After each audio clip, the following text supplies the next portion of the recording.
দেখবো 3 নম্বর অঙ্কটা খুবই গুরুত্বপূর্ণ। 5/6 রয়েছে বিয়োগ 2/7 রয়েছে সমান 23/42 হয়েছে। এই অঙ্কটা কেন একটু ব্যতিক্রম, কারণ এখানে বিয়োগ দিয়েছে। যোগ দিলে আমরা যে কোনো সংখ্যায় বুঝতে পারতাম, কিন্তু বিয়োগ দিলে একটুখানি ক্রিটিক্যাল মনে হয়। বাট এই অঙ্কটা এতটাও ক্রিটিক্যাল না, সব থেকে সহজ অঙ্ক এবং গুরুত্বপূর্ণ অঙ্ক। পরীক্ষায় যদি আসার মতন হয়, এইখান থেকে যদি দেই এই অঙ্কটা দেওয়ার মতন, আমি হলে এটা দিতাম। আর এই অঙ্কটা অবশ্যই পারলে এই অঙ্কগুলো তোমরা পারবা। এখন খেয়াল করো, আমরা এই অঙ্কটাকে পাতায় নিব। তাহলে 3 নাম্বার দিয়ে দেখো কি করছি আমরা। এই 3 নাম্বার দেওয়ার পরে দেখো 5/6, 5/6 এর পরবর্তীতে বিয়োগ বক্স বাই 7, বক্স বাই কত সমান 23/22 না, এটা 42, কত 42, 42। তাহলে কি হবে এখানে 4×10=2, 4×10=2, 42, 4×10=2, 42। আমরা জানি যে এইখানে আমরা সবাই এর আগের ভিডিওতে আমরা দেখছি, সমান থাকলে এখানে কি দিতে হয়, বা দিতে হয়, এবং বক্সটাকে এই পাশেই রাখতে হয়। আর বক্সের বাদে যেটা পূর্ণ সংখ্যাতে রয়েছে খালি ঘর বাদে, ওইটাকে আমরা সমানের ওই পাশে নিয়ে যাব, সমানের ওই পাশে নিয়ে যাব। কোথায় নিয়ে যাব? সমানের ওই পাশে নিয়ে যাবো। আমার কথা কি বুঝতে পারছো? তাহলে আমরা এটাকে ভালো মতন খেয়াল করবো কীভাবে করি। এইটাকে বলো তো, আচ্ছা বক্সটাকে দেখে ওই পাশে একটু নিয়ে যাই, তারপর একটা পরে করবো। দেখো আমরা বক্সটাকে একটু ওই পাশে নিয়ে যাবো, ঠিক আছে? এখানে বলো তো বিয়োগ চিহ্ন আছে, কী চিহ্ন আছে বলো তো? কী চিহ্ন আছে? ওই পাশে গেলে কী হয়ে যাবে, বুঝতে পারছো তুমি ব্যাপারটা? তাহলে আমরা লিখবো 5/6, এইখানে সমান, এইখানে ছিল কত 23/42, এই যোগ বক্স বাই 7, কারণ এখানে বিয়োগ ছিল তাই এখানে যোগ হয়েছে। আমি বলেছিলাম সমানের ওই পাশে নিয়ে গেলে যোগ হয়ে যায়। তুমি কি কথাটা বুঝতে পারতেছো? সহজ লাগতেছে? এখন দেখো এটার সাথে তো এটা করা যায় না, তাহলে আমাদের কি করতে হবে, এইটাকে আবার এই পাশে নিয়ে চলে আসতে হবে। এর আগে কিছু নাই মানেও কী চিহ্ন আছে? এর আগে কোনো চিহ্ন নাই মানেও কী চিহ্ন আছে? হ্যাঁ, কী চিহ্ন আছে বলো তো? যোগ চিহ্ন আছে এর সাথে। হ্যাঁ, এর আগে কিছু নাই মানেও ধরে নেবো এর আগে কী চিহ্ন আছে? যোগ চিহ্ন। যোগ চিহ্ন থাকে কিন্তু দেওয়া লাগে না, যোগ চিহ্ন থাকে সবসময়। কোনো সংখ্যার সাথে অবশ্যই যোগ চিহ্ন থাকে। এই 3 রয়েছে না, এই 3-এর আগেও যোগ চিহ্ন আছে কিন্তু দেওয়া লাগে না। বোঝা গেছে কথা? তাহলে এইখানে 5 রয়েছে না, 5-এর আগে যোগ চিহ্ন রয়েছে কিন্তু দেওয়া লাগে না, কারণ আমরা জানি ওই যোগ চিহ্ন দেওয়া লাগে না। তাহলে এই যোগ যদি এখানে যোগ রয়েছে, তাহলে এই ভাষা এখানে আসলে কী হয়ে যাবে বলো তো? বিয়োগ হয়ে যাবে। আমরা এই লেখাটাকে একটু ঘুরে লিখবো। এই লেখাটাকে কি করবো, একটু ঘুরে লিখবো। দেখো এই লেখাটাকে আমি এইখানে, আর এই লেখাটাকে এই পাশে লিখবো। জাস্ট আমরা আবার একটু ঢেকে দিয়ে লিখি। ধরো এই লেখাটা সমানের এই পাশে যে লেখাটা আছে, আমরা বা দিয়ে এই লেখাটা, সম্পূর্ণ লেখাটা এইখানে লিখবো। এই সম্পূর্ণ লেখাটা কি লিখবো এখানে। দেখো 23/42 যোগ বক্স বাই 7 সমান এই লেখাটা কি সম্পূর্ণ এইখানে লিখছি, শুধু ঘুরাই দিছি। মানে এইটাতে এক পৃষ্ঠা এই পৃষ্ঠা করেছি, এটাকে নিছি এই পাশে আর ওই পাশে নিছি ওই পাশে লেখা যায়। যেরকম দেখো আমি এখানে যদি তোমাকে বোঝাই যে 2×3, এটা কি একই জিনিস? হ্যাঁ, কত মানে উত্তর? 3×6। আর যদি এরকম দিতাম 3×2, তাহলে কত হতো বলো তো? 6। তাহলে 3 এই পাশে নিই বা ওই পাশে, দুটোর মান তো একই আসতেছে, তাই না? তাহলে আমরা এই জিনিসটাকে বুঝতে পারতেছি। তুমি কি বুঝছো এটা? ওকে, ঠিক। অন দ্য আদার হ্যান্ড এইটা সমানের নিয়ম এরকম যে সমান এই পাশটা এইরকম রাখুক, ধরো এ সমান বি দিক অথবা বি সমান এ দিক, দুটোই একই ব্যাপার।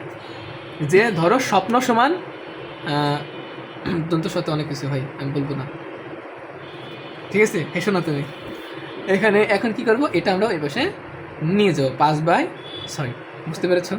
ওকে, এখন দেখো এইটুকুই বুঝতে পারছো। এখন আমরা কি করলাম, এই যে এই অঙ্কটায় দেখো ওই আগের নিয়ম, একটু আগে যে অঙ্কটা করছিলাম না আমরা 2 নম্বর অঙ্ক যেভাবে করছি, এখন দেখো ওই রকম একটা শেপে চলে আসছে। এখন আর বিয়োগ চিহ্ন নাই, বিয়োগ চিহ্ন কি আছে? নাই।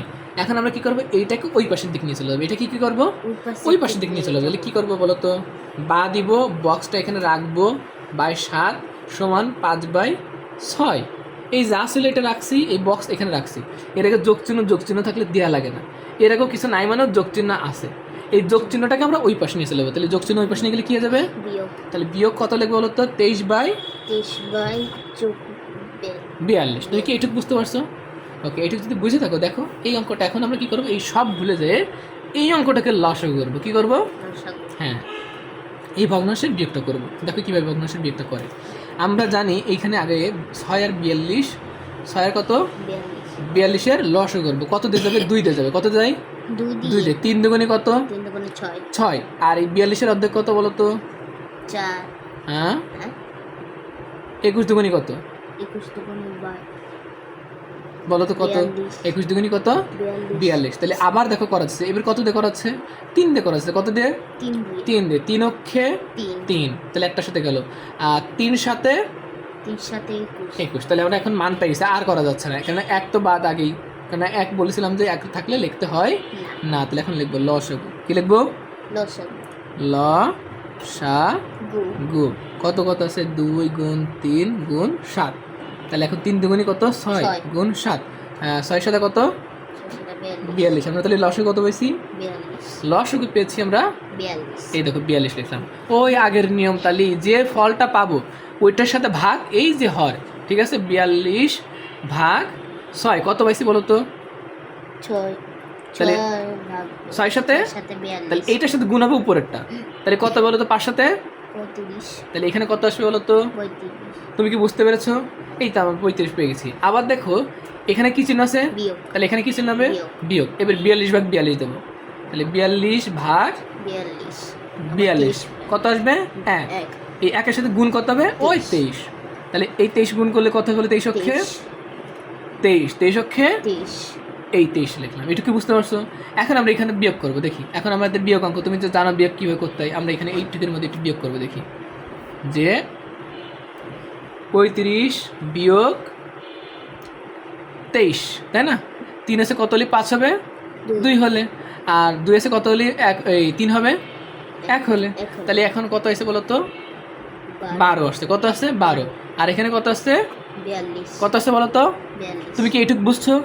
এখন এরপরে আর করা যাচ্ছে না, করা যাচ্ছে, এটা কাটাকাটি করে করা যায়, কিন্তু আমরা এই কাটাকাটি করে করবো না, আমরা এইটা করে পাতাই ফেলবো। যেহেতু আমরা ভগ্নাংশ পেয়ে গেছি, আমরা এইখানে করবো। তাহলে কী করবো? ওই আগের নিয়ম, বক্স বাই 7 যা থাকবে তাই পাতাই দেবো। বক্স বাই 7, এখানে সেই বা দিব, এখানে সেই বা দিব। ক্লিয়ার হয়েছে এটা? তাহলে কী করবো বলো তো? বক্স বাই 7 দিছি, এখানে কি আকার আছে?